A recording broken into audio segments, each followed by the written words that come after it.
বিচারকগণ, একটু আগে আমাদের যে বিতর্কের বিষয় নিয়ে আমাদের যে দিদিটি এক্ষুনি একটি কথা বলে গেল, তাই শুনে আমার মনে হলো দিদিটি এক্ষুনি ইউরোপ থেকে ফিরেছেন।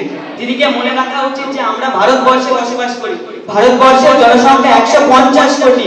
এখানে রাত্রিক মানুষ রাত্রিরে না খেয়ে ঘুমোয়। এখানে সামান্য একটি চাকরি পাওয়ার জন্য একটি মেধা হওয়া খুবই প্রয়োজন, কারণ এখানে মেধা ছাড়া কোনো চাকরির কোনো সুযোগ নেই। আমাদের এখানে মনে রাখতে হবে যে রবীন্দ্রনাথ ঠাকুর বা ঈশ্বরচন্দ্র বিদ্যাসাগর বা রাধাকৃষ্ণের মতো কিছু কিছু ব্যক্তি আছে যারা ডিগ্রি অর্জন না করে তারা আমাদের কাছে মহান হয়ে রয়েছে, কিন্তু এমন কয়েকজন মহানের ব্যক্তির না মনে রাখলে তো আমাদের হবে না। সবাই যদি মহান হতো তাহলে এই ভারতবর্ষ তথা পৃথিবী থেকে জ্ঞান চর্চা বিদ্যা চর্চা সব উঠে যেত। সেই কারণে আমাদের এক একটি ক্ষুদ্র জায়গায় চাকরি পাওয়ার জন্য এখনো ন্যূনতম পরীক্ষা এবং নম্বর জিজ্ঞেস করা হয়। অনেক চাকরির পরীক্ষাতে আগে জিজ্ঞেস করা হয় আগের পরীক্ষায় কত নম্বর পেয়েছে, এবং চাকরির পরীক্ষাতেও অনেক পরীক্ষা দিতে হয়, অনেক টেস্ট দিতে হয়, তারপরে একটি ন্যূনতম চাকরি পাওয়া যায়।